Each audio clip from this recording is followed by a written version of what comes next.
जय भीम, अभिवादन साथियों। आज हम बनारस में हैं और बनारस में आज हम कोशिश कर रहे हैं बनारस और उसके आसपास के जो तमाम सामाजिक कार्यकर्ता हैं, जो तमाम जनता के मुद्दों पर निरंतर हस्तक्षेप करते हैं, जनता के अधिकारों के लिए लड़ते हैं। इसी क्रम में आज हमारे साथ अनूप श्रमिक जी हैं। अनूप श्रमिक जी दलित मुद्दों को लेकर के निरंतर बनारस और उसके आसपास पूरे मंडल में कार्यशील रहते हैं। तमाम तरह के दलित अधिकार के मुद्दों पे, चाहे वो अत्याचार के मुद्दे हों, चाहे भेदभाव के मुद्दे हों या जनता के अन्य मुद्दे हों, उन सभी पे वह निरंतर हस्तक्षेप करते हैं। यूँ तो अमूमन जब सामाजिक कार्यकर्ता मिलते हैं तो वो मुद्दों की ही बातचीत करते हैं, लेकिन एक सामाजिक कार्यकर्ता तमाम सामाजिक मुद्दों से लड़ते हुए ये नहीं, खुद अपने बारे में कहीं पे भी बातचीत नहीं रख पाता है। आज हम जानने की कोशिश करेंगे कि अनूप श्रमिक जी तमाम सामाजिक मुद्दों, विशेष तौर पे दलित मुद्दों पे काम करते हुए खुद के सामने क्या चुनौतियों का सामना करते हैं, उनका सामाजिक कामकाज के माध्यम से उनका पूरा योगदान क्या है, इसको लेकर के हम बातचीत करेंगे। तो हम बातचीत करते हैं अनूप श्रमिक जी से। अनूप जी, सबसे पहले आपका स्वागत है और मैं आपसे जानना चाहूँगा कि आप किन परिस्थितियों में और कैसे सामाजिक मुद्दों पे काम करना आपने शुरू किया?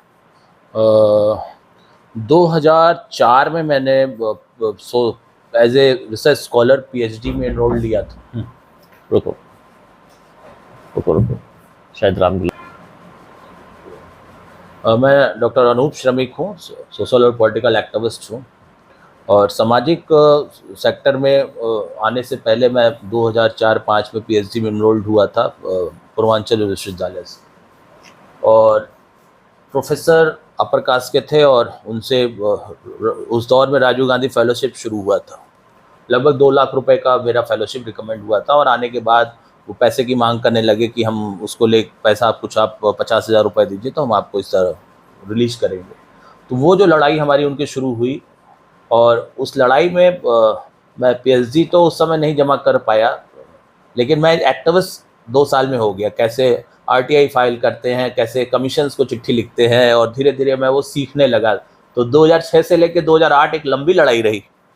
तो उस लड़ाई के लड़ते लड़ते मुझे दलित इश्यूज़ की भी एक समझदारी आना शुरू हुई कि किस तरह से मेंटल हरासमेंट दलित स्कॉलर्स के साथ हो रहा है, और तभी से मेरी एक शुरुआत है। चूँकि वो पीएचडी तो मेरी वो कैंसिल कराया, फिर मैं हाई कोर्ट गया, फिर हाई कोर्ट से थीसिस जमा कराया। बड़े लंबे पीरियड में लड़ाई लड़ने के बाद वो मैंने तो मतलब उच्च शिक्षा के क्षेत्र में जी खुद जब आप भेदभाव के शिकार हुए जी, तब उसमें अपने न्याय के लिए जब आपने लड़ना शुरू किया, उस प्रक्रिया में आपको दलितों के साथ होने वाली तमाम भेदभाव और उत्पीड़न के बारे में, खासतौर पर उच्च शिक्षा के क्षेत्र में आपको पता लगा और आप उससे लड़े, और इस प्रक्रिया में आप अन्य अपने आसपास के समाजों को का अध्ययन करने का एक नया दृष्टिकोण भी पा गए जी, जिसने आपको दलित मुद्दों के साथ एक परिचय करा दिया जी। तो यहाँ तक तो ठीक है, 2008 में आपकी पीएचडी का मामला सॉल्व हो गया, लेकिन फिर आपने कैसे कंटिन्यू किया? क्योंकि आप पीएचडी करने के बाद तो एक बेहतर नौकरी की तलाश कर सकते थे। देखिए, ऐसा नहीं कि मैं 2008 से ही एक्टिविज्म शुरू किया हूँ। मैं कॉलेज लाइफ से ही सोशल वर्क में से जुड़ा रहा, लेकिन उस दौर में सामाजिक कार्य का तरीका अलग होता था। जैसे ब्लड डोनेशन हुआ और इस तरह के जो सोशल कॉज के होते थे, मैं उसमें ज़्यादा सक्रिय रहता था। और लेकिन इस घटना के बाद, चूँकि वो मैं सोशल कॉज करता था तो कॉलेज लेवल में कर रहा था, 2003 में मुझे राष्ट्रपति पदक भी मिला सामाजिक कार्यों के लिए अब्दुल कलाम जी से। तो मतलब ये है कि आपका एक ट्रांसफॉर्मेशन हुआ कि आप पहले एक चैरिटी बेस्ड एक्टिविटीज में थे, अब आप एक राइट बेस्ड एक्टिविटीज की तरफ आ गए, जिसमें फोकस जो था दलित वर्ग था। जी, तो 5-6 साल करने के बाद जब मुझे रिसर्च के दौरान हुआ तो मैंने ये काम शुरू किया दलित इश्यूज़ को लेके। एक और भी स्कॉलर्स हैं, उनको समस्याएं हैं और फिर उत्पीड़न का है, ये तरीका डेवलप होने लगा। फिर उसी 2008 में एक ऑर्गेनाइजेशन है पीपल्स वॉच, वहाँ मैं मदुरई गया, 15 दिन का वहाँ एक वर्कशॉप था, अटेंड किया। और समझदारी आई कि दलित ह्यूमन राइट्स का किस तरह से है। लौट के आया तो मैं 2009 में मैं बनारस जिले में SC/ST मॉनिटरिंग विजिलेंस कमेटी जो एक्ट है 1995 का, उसके तहत मैं बनारस जिले का सदस्य बनाया गया। तो 2009 से और 2023 इधर लगभग 15 साल हो रहा है मैं जिले का एक सदस्य के रूप में काम भी कर रहा हूँ। और वही दौर था कि हम लोगों ने दलित उत्पीड़न के मामले को लेके, फिर दलितों के ज़मीन के सवाल को लेके और तमाम इस तरह के मुद्दों को लेके बढ़ते गए। फिर पिछले इधर 10 सालों में जो बदलाव आए हैं, चाहे आरक्षण का सवाल का हो, चाहे बैकलॉग का सवाल का हो, स्पेशल कंपोनेंट प्लान का को लेके हो, जो भी इस तरह की गतिविधियां रही हैं उसमें लगातार लड़ाई लड़ना और लिखा पढ़ी 2009 से 2023 एक लंबा समय है जी। और इस दौरान आप SC/ST एक्ट के तहत जो जिले में SC/ST मॉनिटरिंग कमेटियां बनती हैं, जिसका मुखिया जिले का मजिस्ट्रेट होता है, कलेक्टर होता है, आप रहे। क्या आप इसकी भूमिका में, ये मॉनिटरिंग कमेटी की भूमिका के बारे में कुछ बताएंगे कि इस कमेटी का दलितों के साथ होने वाले उत्पीड़न और भेदभाव में क्या कोई प्रभाव है, या इसके माध्यम से दलितों को कुछ रिलीफ मिल पाई? हाँ, देखिए होता क्या है ना कि जितनी कमेटियां हैं, चाहे SC/ST का हो, चाहे महिला विंग का हो, चाहे JJB का हो, इस तरह का आप देखेंगे कमेटियों में जब तक प्रभावशाली एक्टिविस्ट जो ज़मीन पे काम नहीं कर रहे हों, ऐसे लोग अगर वहाँ नहीं पहुँचेंगे तो मुझे लगता है उसमें न्याय नहीं मिल पाता है पूरी तरीके से। जैसे कि उत्तर प्रदेश में सभी जिलों में आज भी कमेटियाँ लागू नहीं है, SC/ST जो विजिलेंस कमेटी है।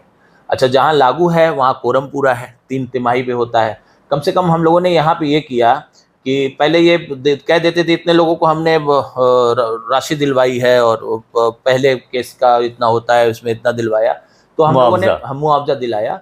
तो हमने उनको लड़के कहा कि उनका संपर्क नंबर दो आप, तो हम काउंटर चेक करेंगे। तो वो लड़ाई लड़ी। फिर हमने कहा कि जो पीड़ित है उनको समस्या होती है, कम से कम थानों में हमारा नंबर लगवाइए। 1 साल लग गया हमें लड़ाई लड़ने में, तो जाके थानों पे कमेटी के मेंबर्स का नंबर दिया। कभी कभी पीड़ित वहाँ से फ़ोन भी करते हैं और इस तरह से मामला उसमें होता है। लेकिन यह है कि उस कमेटी में जो सदस्य हैं ज़्यादातर वो भी सत्य प्रशासन के ही बहुत इर्द गिर्द वाले लोग होते हैं। तो उसमें सबसे बड़ा काम है कि एक्टिविस्टों को दायित्व होना चाहिए कि हर जिले में फॉलोअप करके एक मजबूत कैंडिडेट जो दलित इश्यूज को लेके, अम्बेडकरवाद को लेके, SC/ST एक्ट को लेके जो बिल्कुल समझदारी रखता हो, ऐसे लोग को उसमें इन्वॉल्व किया जाए। आप ये कह रहे हैं कि ये जो SC/ST मॉनिटरिंग कमेटी जिले के स्तर की होती है, ये दलितों के साथ होने वाले अत्याचार और भेदभाव के प्रति एक महत्वपूर्ण जिम्मेदारी निभा सकती है जी। और इसलिए सामाजिक कार्यकर्ताओं की जिम्मेदारी है कि उन कमेटियों में जो भी लोग सदस्य हों वो बेहतर किस्म के चुने जाएं, इसकी सुनिश्चित करना सामाजिक कार्यकर्ताओं की एक जिम्मेदारी है।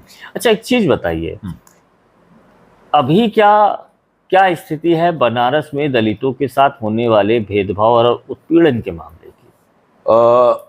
अगर वो सिर्फ बनारस की बात ना करें, पूर्वांचल की करें, पूरे उत्तर प्रदेश की करें या देश की करें, लेकिन मैं अभी फिलहाल जिस योगी शासन जो इस वर्तमान सरकार है इस पिछले 6-7 सालों में, हम अगर उसका फीडबैक लें 6 सालों का, तो आप देखेंगे जैसे ये सरकार 2017 में आती है, उसके तुरंत बाद उत्तर प्रदेश के सभी थानों पे लगभग 90% थानेदारी प्रकाश को दी जाती है। तो कहा जाता है ना, जैसे कि भेड़ियों के बीच में मेमने कैसे पलेंगे, वैसे भी ज़्यादातर 100 में से 70 के जो केसेस होते थे उनको भगा दिया जाता था या समझौता कर दिया जाता था। और जब अपर कास्ट का जो अगर थानेदार बैठेगा तो बिल्कुल ऑब्वियस सी बात है क्यों लिखेगा आपका। तो उसमें अगर रिजर्वेशन पॉलिसी लागू नहीं करते हैं आप, थानों पे SC/ST OBC की बराबरी की भागीदारी नहीं देते हैं, तो मुझे लगता है कि जस्टिस नहीं होगा और वही उत्पीड़न का मामला बढ़ता है, वही महिला हिंसा का मामला बढ़ेगा, वही दलित उत्पीड़न का मामला बढ़ेगा, क्योंकि थाने पे आप जाएंगे आपकी सुनवाई नहीं होगी। एक चीज बताइए कि SC/ST एक्ट सन 2012 में अमेंडेड हुआ, मतलब उसमें संशोधन हुआ जी। और जो नया SC/ST एक्ट आया जी, उसमें तमाम नए तरह के प्रावधान हुए जी। हाँ, उन प्रावधानों का प्रभाव क्या दलितों को न्याय दिलाने की प्रक्रिया में कोई भूमिका निभा पाया? कुछ खास नहीं, उसमें ऐसा कुछ खास है नहीं जो पहले के अपेक्षा बहुत ज़्यादा उसमें इम्प्लीमेंट हो, कि जैसे कानून ने ऐसा कुछ अधिकार दे दिया हो मेंबर्स को कि हम अपने हस्तक्षेप और बढ़ा सकें, या प्रशासन को इतना दबाव हो कि उस तरह से, भाई जब आप मुकदमा लिखने जाइए, कितने भी तरह का उत्पीड़न हो, वो एक सामान्य सा 3110 लगा देंगे और आपका काम हो जाए, लगा दिया हमने। तो वो जो है, जो अमेंडमेंट के बाद भी अगर आप एक सामान्य सा एक चीज लगा दे रहे हैं कि गाली गलौज है, इतना है, भले आपके वो जमीन पे कब्जा कर लिया हो, भले आपके परिवार का हत्या कर दिया हो, ये तमाम तरीके हैं उसमें, लेकिन वो एक दो ही इस तरह का लगा के वो कोरम पूरा करना चाहते हैं। खासतौर पे पिछले 2 दशक में दलित वर्ग ने एक विकास की प्रक्रिया, वो चाहे रिजर्वेशन के माध्यम से हो, शिक्षा के माध्यम से हो, जो विकास क्रम में वो लोग आए हैं, उसके कारण से चाहे वो विश्वविद्यालय हो, चाहे कॉलेज हो, चाहे मेडिकल का क्षेत्र हो, इंजीनियरिंग का क्षेत्र हो, या प्रोफेशनल क्षेत्र हो, हाँ, MBA वगैरह, उसमें ये छात्र गए हैं। और बनारस जो इस तरह के यूनिवर्सिटीज़, यहाँ BHU है, मेडिकल कॉलेज है, कई इंजीनियरिंग कॉलेज हैं, आपको क्या दिखता है कि इस SC/ST एक्ट के संदर्भ में और ओवरऑल समाज की दलितों को देखने और नज़रिए के संदर्भ में क्या कोई सोच में बदलाव आया है? मेरा मानना है कि जो दलित संगठन है और खुद दलित यूथ है, इनमें एक जागरूकता आई है।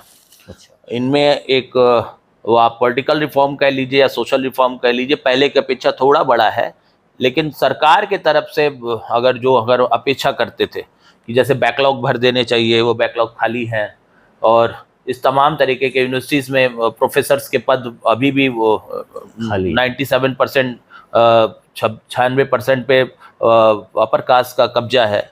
तो ये सब चीज़ें हैं जो अभी नगण्य है, चाहे वो बैकलॉग सीट का हो, चाहे यूनिवर्सिटी कैंपस में सिलेक्शन का हो। फीस इतने बढ़ गए हैं कि एक दलित को वो भी नहीं है कि उनकी पूरी फीस माफ़ी है, उनको पैसा भरना ही है। तो उस तरह का कोई बड़ा रुझान नहीं आया है। हाँ, और ना ही कोई पॉलिटिकल पार्टियां दे पाई हैं सोशल जस्टिस को लेके। ये जो तथाकथित उत्तर प्रदेश में जैसे दलितों की पार्टी है, तो मैं नहीं मानता कि सोशल जस्टिस को लेके वो कोई काम कर रही हो। तो उनकी भूमिका इस समय बहुत मजबूत होनी चाहिए थी कि हम इनके सवालों पे उतरे, हम उनके ज़मीन के सवाल पे उतरे, उनके एजुकेशन के सवाल पे उतरे, उनके आरक्षण के सवाल पे उतरे, बैकलॉग के सवाल पे उतरे, थानों पे जो थानेदारी है उस मेन जो फोकस करना चाहिए इन पार्टियों का कि भाई ये गलत है, अगर आप ऐसा नहीं करें, अगर ऐसा नहीं करते हैं तो और उत्पीड़न बढ़ेगा। तो आप एक एक केस को लेकर करते हैं, हाँ वहाँ घटना हो गई तो सभी पार्टी वहाँ दौड़ेगी। घटना का मेन रूट क्या है, अगर हम उसके पीछे नहीं जाएंगे, अगर हर थानों पे अगर आरक्षण का प्रावधान होता थानेदारी पे, तो मेरा मानना है कि FIR ज़्यादा लिखी जाती और सुनवाई ज़्यादा हो पाती।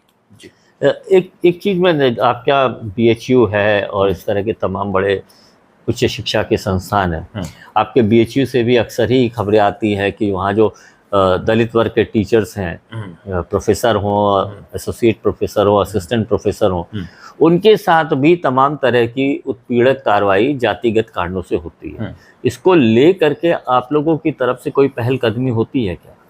और निश्चित रूप से जब भी हमारे पास आता है तो हम जरूर उसको लेके करते हैं। अभी काशी विद्यापीठ में एक गेस्ट प्रोफेसर था, वो उन्होंने सोशल मीडिया पे लिख दिया कि नवरात्रि में 9 दिन ये पूजा करने से अच्छा है कि महिलाओं को, अपने बेटियों को पढ़ाओ, और ये इस तरह का। तो उनको ऊपर मुकदमा हुआ, गाली गलौज किया, उनको वहाँ से निकाल दिया गया।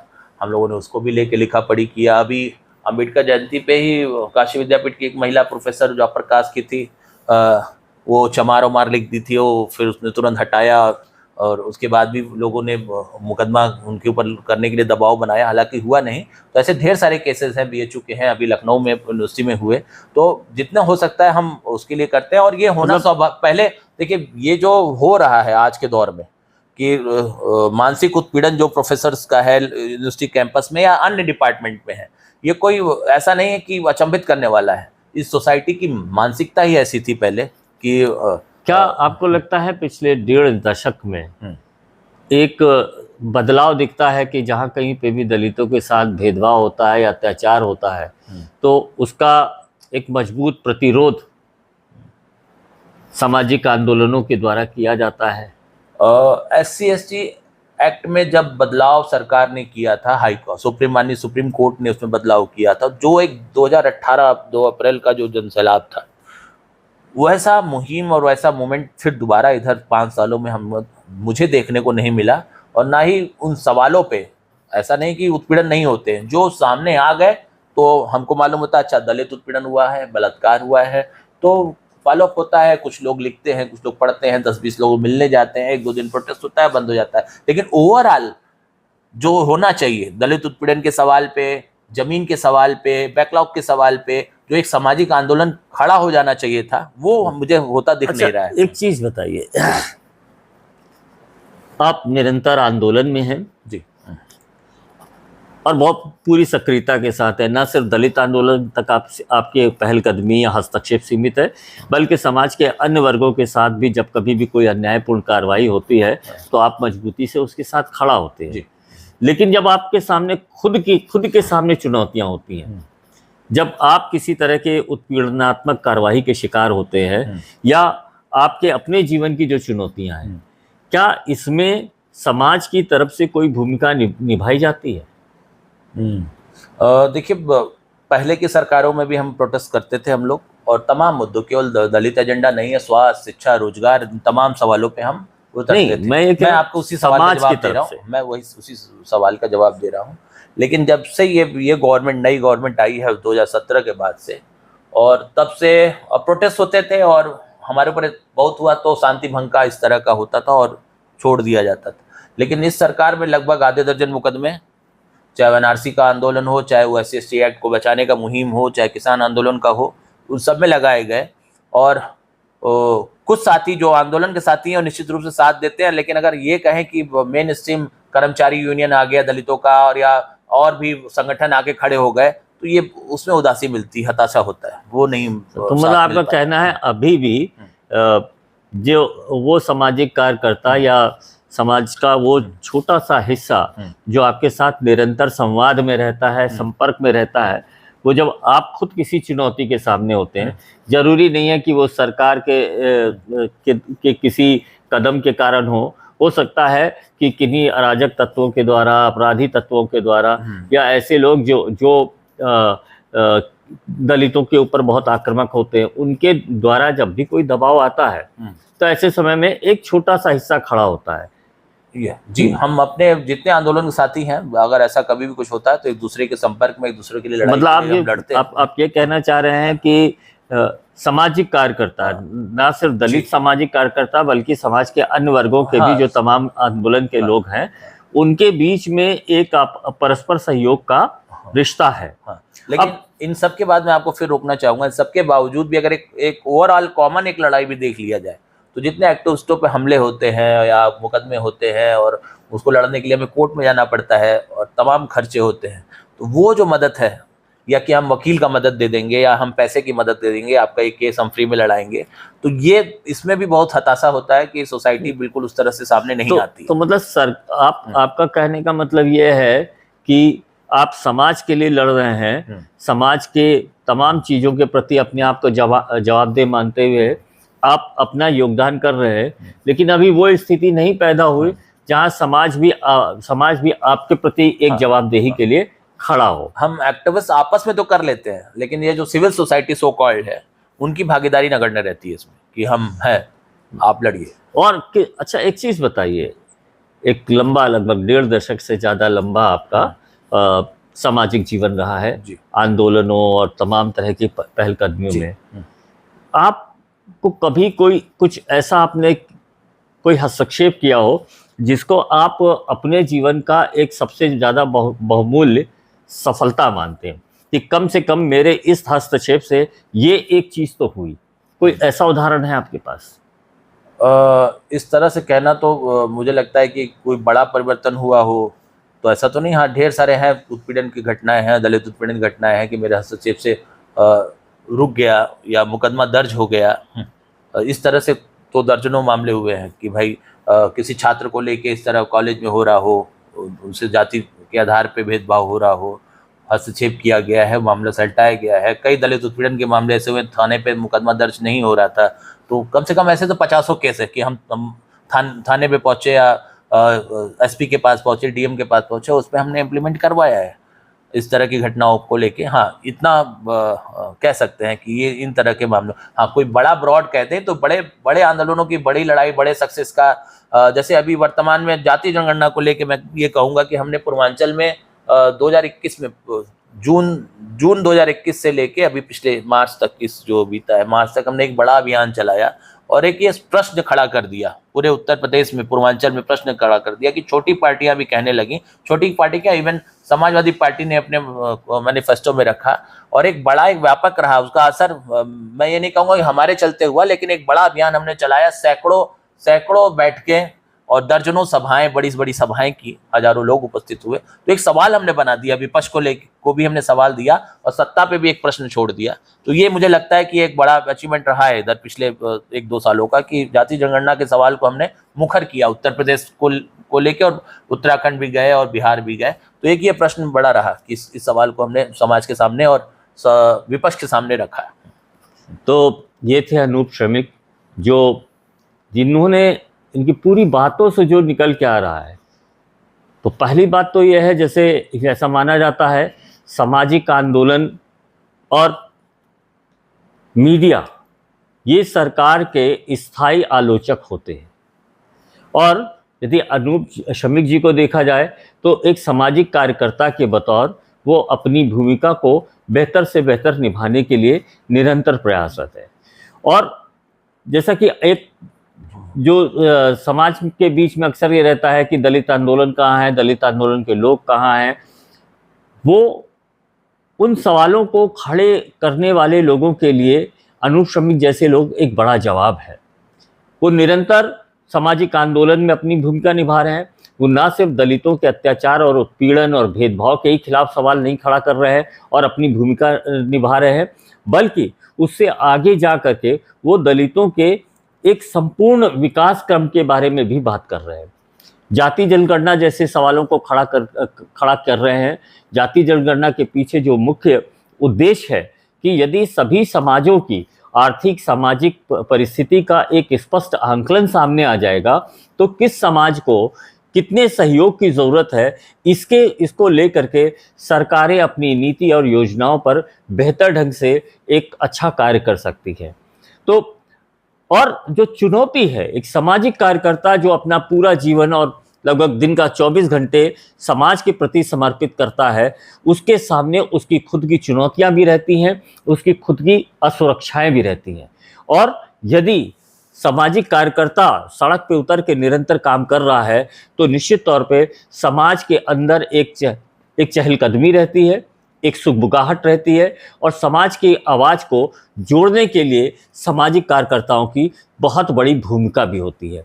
तो हमें सोचना होगा कि किस तरह से अनूप श्रमिक जैसे सामाजिक कार्यकर्ता अपने समाजों को बेहतर से बेहतर अपना योगदान दे सकें। उसके लिए समाज को भी उनके साथ खड़ा होना पड़ेगा, उनके व्यक्तिगत जीवन में और उनके सामाजिक राजनीतिक जीवन में अपनी भूमिका भी निभानी होगी।